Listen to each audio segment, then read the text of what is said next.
India voice, आपकी सोच, आपकी आवाज। और अब खबर पंजाब की। भवानीगढ़ इलाके के नजदीक गांव चन्नू के पास उस समय हड़कंप मच गया जब एक प्राइवेट एसी बस में अचानक आग लग गई।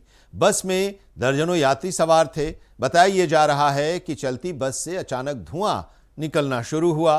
उसके कुछ ही देर बाद आग ने एसी सेक्शन और इंजन के हिस्से को अपनी चपेट में ले लिया।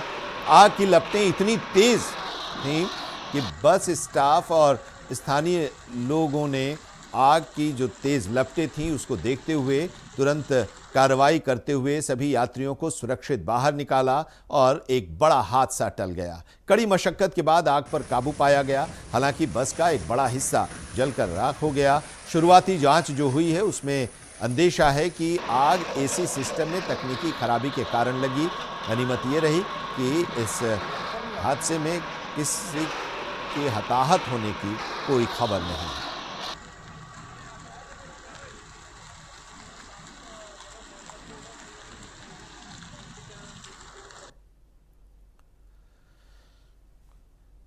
जनवरी महीने में होने वाले नगर निगम चुनाव को लेकर अंबाला की सियासत गर्मा गई है।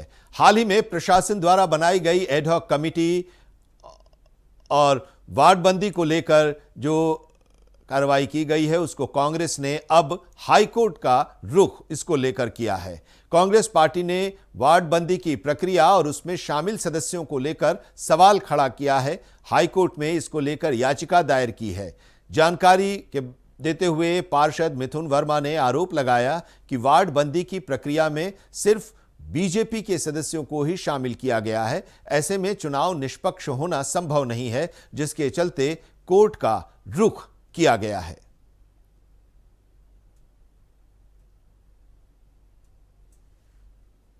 हमने डिसाइड किया कि हम जो है माननीय हरियाणा पंजाब न्यायालय उच्च न्यायालय में जाएंगे और उसके तहत हमने कल एक याचिका जो है वो Mithun Varma versus state of Haryana के नाम से जो है वो दायर की है। और जो आज जिसका लिस्टिंग जो है हमें पता लग जाएगा कि सोमवार या मंगलवार तक वो लिस्टिंग हो जाएगी। और जिस तरह से भी हमारी माननीय उच्च न्यायालय आदेश करेंगे हमें वो मान्य होगा। और पूरी उम्मीद है, पूरा भरोसा है कानून प्रक्रिया पर और कानून पर, क्योंकि ये जो नियमों को ताक पर रखकर हम पहले दिन से कहते हैं कि ये वोट चोरी के साथ साथ इलेक्शन चोरी किया जाता है। और वो इलेक्शन किस तरह से चोरी किया जाता है वो शुरू से ही ये लोग प्लानिंग करते हैं, जिसमें किसी और पार्टी को ना बुलाया जाए, जिसमें अन्य कम्युनिटी को ना बुलाया जाए। अब मैं आपको बताना चाहूंगा कि ये प्रक्रिया क्या हो। ये जो एडहॉक कमेटी है वो स्टार्टिंग में सबसे पहले वार्ड बंदी, वार्ड डिलिमिटेशन, एक जिसमें सीमाएं बनाई जाती हैं कि ward number 1, ward number 2, ward number 10, 11, 12 ऐसे टोटल 20 वार्डों की दिशाएं निश्चित की जाती हैं कि ये उनके एरिया रहेंगे और ये उनके बूथ रहेंगे। बठिंडा की अदालत में मानहानि केस को लेकर आज कंगना रनौत की पेशी होनी थी, लेकिन एक बार फिर वो कोर्ट में हाजिर नहीं हुई। उनकी ओर से उनके वकील पेश हुए और अपना पक्ष अदालत के समक्ष रखा। कोर्ट ने अब इस मामले में अगली सुनवाई की तारीख 15 दिसंबर तय की है, जिसमें कंगना रनौत को फिजिकली उपस्थित होने का निर्देश दिया गया है। इस मामले में याचिकाकर्ता बीबी महेंद्र कौर आज अदालत में मौजूद रहीं और उन्होंने कहा कि 4 साल से न्याय के लिए संघर्ष कर रही हूं, ऐसे में माफी का सवाल ही नहीं उठता। आज 2 गवाहों के बयान भी दर्ज किए गए।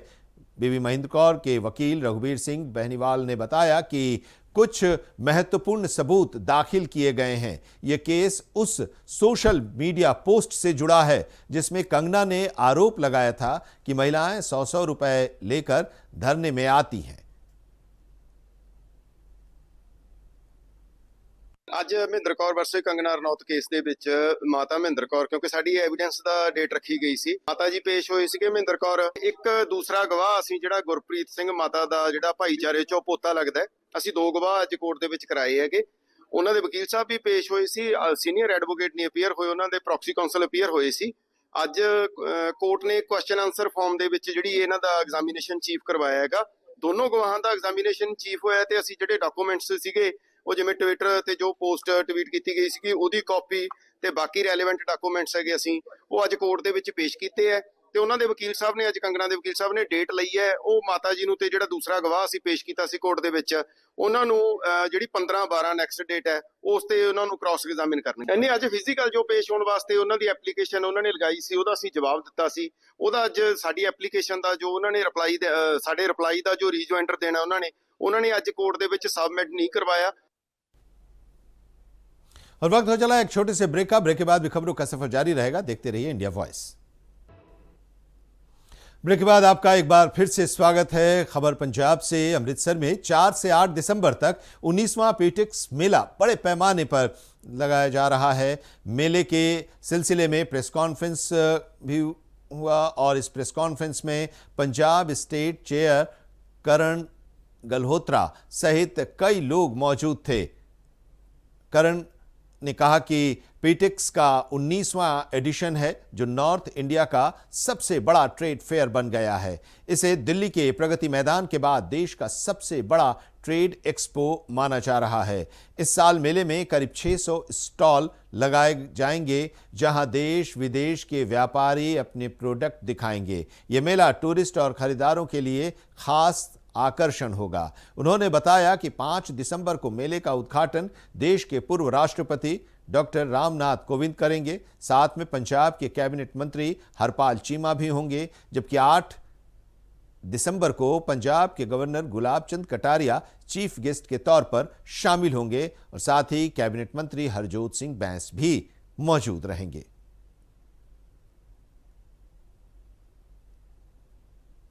और पाइटेक्स आज इतना बड़ा ब्रांड बन चुका है कि पीएचडी चेंबर का ये सबसे बड़ा शो होता है पूरे हिंदुस्तान का और बड़ा प्राउड फील होता है कि मैं चेयर होने के नाते इसको होस्ट करता हूँ। और नॉर्थ इंडिया का भी ये सबसे बड़ा एक्सपो है। मेरे ख्याल से दिल्ली प्रगति मैदान के बाद अगर कहीं पर कोई इतना बड़ा एक्सपो मेला ट्रेड फेयर जहाँ पर इतने कंट्रीज़ आते हों, इतने स्टेट्स आते हों और जैसे कि आप देखेंगे ये 4 से 8 दिसंबर है हमारा, तो 9 दिसंबर को ही तकरीबन हम अगले साल के लिए सोल्ड आउट होते हैं। मतलब इतना प्यार मिलता है। बस ये तो अब एक अनफॉर्चुनेट पार्ट है कि हम इसको और बड़ा नहीं कर पाते बिकॉज इससे बड़ा ग्राउंड अवेलेबल नहीं है। तो बस मैं यही सबको कहूँगा कि 19th एडिशन है, आप सब आइए, हमें अपना प्यार दीजिए। हर बार की तरह हम कुछ ना कुछ नया लेके आए हैं। इस बार भी हमारा 2nd addition Punjab tourism awards का भी है, पंजाब हेरिटेज वॉक भी है, बहुत सारे नए स्टॉल्स हैं, हमारा तोशे वाला है, हमारा खान चाचा है, ऑटोमोबाइल का बहुत बड़ा सेगमेंट है। तो मतलब इस तरह बहुत सारी चीज़ें हैं जो हम इस बार आपके लिए लेके आए हैं। तो बस और नेक्स्ट ईयर तो वैसे ही बहुत स्पेशल होगा। हमारा 20th एडिशन होगा पाइटेक्स का, तो वो कहते हैं कि उसको एक हिस्टोरिक रूप की तरह बनाया जाएगा। इस बार भी जहाँ पर हमारे पंजाब के ऑनरेबल मिनिस्टर्स सब इनवाइटेड हैं, हरपाल चीमा जी की जैसे कंफर्मेशन है, मेरे को भुल्लर साहब की है, पर इस बार पाइटेक्स की एक आइडेंटिटी को और आगे ले जाते हुए कि पाइटेक्स में हम जो एफर्ट करते हैं उसकी एक सहारता जो हमें मिलती है हर जगह चेंबर में, तो हमने इस बार इनॉग्रल सेशन के लिए हमारे जो फॉर्मर प्रेसिडेंट ऑफ इंडिया है ऑनरेबल श्री रामनाथ कोविंद जी, वो 5 तारीख को आ रहे हैं। उनके साथ हरपाल चीमा जी जो हमारे फाइनेंस मिनिस्टर हैं, वो इसका इनॉग्रेशन करेंगे यानी कि परसों।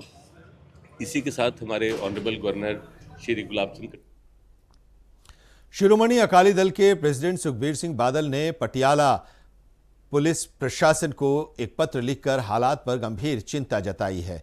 इस दौरान उनकी प्रेस कॉन्फ्रेंस का वीडियो सोशल मीडिया पर तेजी से वायरल हो रहा है। उधर ब्लॉक समिति चुनाव के लिए नामांकन भरने की आखिरी तारीख पर जिला परिषद कार्यालयों और सड़कों पर बड़े पैमाने पर विरोध प्रदर्शन हुआ। कांग्रेस, शिरोमणि अकाली दल और बीजेपी सहित कई राजनीतिक दलों के कार्यकर्ताओं ने नामांकन केंद्रों के बाहर नारेबाजी की और उम्मीदवारों की फाइलें साझा की। वहीं डैम को लेकर चल रही गुंडागर्दी पर विपक्षी दलों ने सरकार को कड़ी फटकार लगाई है। प्रदर्शनकारियों ने आरोप लगाया कि सरकार चुनाव प्रक्रिया में पारदर्शिता और सुरक्षा सुनिश्चित करने में नाकाम रही है। सुखबीर बादल का पटियाला पुलिस को पत्र जो लिखा गया है, नामांकन की आखिरी तारीख को लेकर प्रदर्शन भी हुआ है। कि ਬੰਦਿਆਂ ਨੂੰ 5-5 ਕਿਲੋਮੀਟਰ ਪਿੱਛੇ ਰੋਕ ਲਓ, ਫੈਲਾ ਪਾੜ ਦਿਓ, ਅਕਾਲੀ ਦਲ ਦੇ ਕੈਂਡੀਡੇਟਾਂ ਨੂੰ ਜੋ ਮਰਜ਼ੀ ਕਰੋ, ਫਾਰਮ ਨਾ ਭਰਨ ਦਿਓ। ਇੱਕ ਉਦਾਹਰਨ ਵੀ ਆ, ਕੱਲੀ ਇੱਕ ਨਹੀਂ, ਘੱਟੋ ਘੱਟ 3 ਕੈਂਡੀਡੇਟ ਰਾਤ ਅਸੀਂ ਘਰੇ ਪਾਏ, ਆਪਣੇ ਘਰੇ ਲੈ ਕੇ ਗਿਆ ਮੈਂ ਰਾਤ। ਇਹ ਐਸਐਸਪੀ ਪਟਿਆਲਾ ਹੁਣ ਮਤਲਬ ਇਸ ਚੀਜ਼ ਦੇ ਜਵਾਬਦੇਹੀ ਤਾਂ ਦੇਣੀ ਪਊਗੀ ਮਾਨਯੋਗ ਹਾਈ ਕੋਰਟ ਦੇ ਵਿੱਚ, ਕਿਉਂਕਿ ਆਡੀਓ ਦੇ ਵਿੱਚ ਜਿਵੇਂ ਉਹ ਦਿਸ਼ਾ ਨਿਰਦੇਸ਼ ਦੇ ਰਹੇ ਨੇ, ਇਹਦਾ ਮਤਲਬ ਹੈ ਤੁਸੀਂ ਸਾਨੂੰ ਮਰਾਉਣ ਤੇ ਤੁਲ ਗਿਆ। ਜਿਹੜੇ ਪ੍ਰਸ਼ਾਸਨ ਨੇ ਸਾਡੀ ਰੱਖਿਆ ਕਰਨੀ ਸੀ ਆਮ ਆਦਮੀ ਪਾਰਟੀ ਦੇ ਗੁੰਡਿਆਂ ਤੋਂ, ਉਹ ਸਰਕਾਰ ਤਾਂ ਆਪ ਰਫਲਾਂ ਚੱਕੀ ਫਿਰਦੀ ਹੈ ਸਾਨੂੰ ਮਾਰਨੇ ਨੂੰ। ਮੈਂ ਤਾਂ ਹੈਰਾਨ ਆ, ਇਹ ਆਡੀਓ ਜਿਹੜੀ ਆਈ ਆ ਸਰਦਾਰ ਸੁਖਬੀਰ ਸਿੰਘ ਬਾਦਲ ਜੀ ਨੇ, ਕੋਈ ਸ਼੍ਰੋਮਣੀ ਅਕਾਲੀ ਦੇ ਪ੍ਰਧਾਨ ਨੇ ਬਿਨਾਂ ਵੈਰੀਫਾਈ ਕੀਤੇ ਨਹੀਂ ਉਹਨਾਂ ਨੇ ਆਪਣੇ ਪੇਜ ਤੇ ਪਾਈ ਹੋਣੀ। ਇਹਦਾ ਮਤਲਬ ਉਹਨਾਂ ਨੇ ਵੈਰੀਫਾਈ करके कि आडियो सही है ਜਿਹੜੀ ਅਫਸਰਾਂ ਨੂੰ। बठिंडा पुलिस ने पोर्टल की मदद से 188 गुम हुए मोबाइल फोन बरामद कर उनके मालिकों को सौंप दिया है, जिनकी कुल कीमत लगभग 26,59,100 रुपए बताई गई है। जो जानकारी मिल रही है उसके मुताबिक एसएसपी बठिंडा अमनीत कुंडल ने बताया कि पुलिस ने पारंपरिक और आधुनिक तकनीकों का मिश्रण इस्तेमाल कर यह अभियान सफलतापूर्वक पूरा किया। जनवरी 2025 से अब तक Bathinda police 998 mobile phone trace कर चुकी है, जिनकी कुल कीमत करीब 1,17,00,000 रुपए बताई गई है। अप्रैल 2023 से CEIR पोर्टल के माध्यम से कुल 1,240 मोबाइल फोन रिकवर किए जा चुके हैं। पुलिस ने जनता से अपील की है कि गुम हुए मोबाइल फोन की शिकायत तुरंत CEIR पोर्टल पर दर्ज कराएं। इस अभियान को भविष्य में भी इसी तरह जारी रखा जाएगा।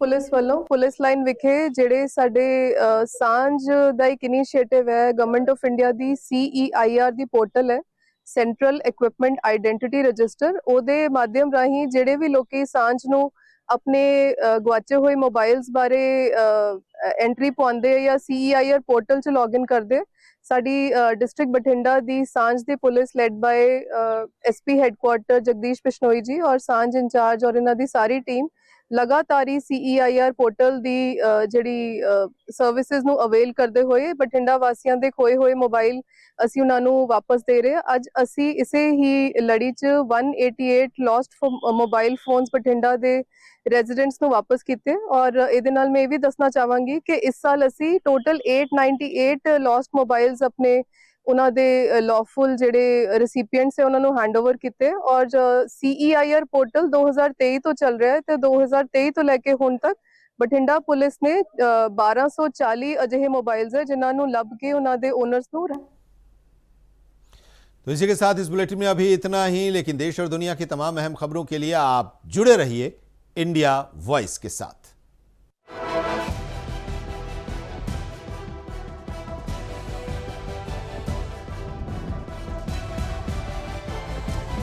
इंडिया वॉइस, आपकी सोच, आपकी आवाज।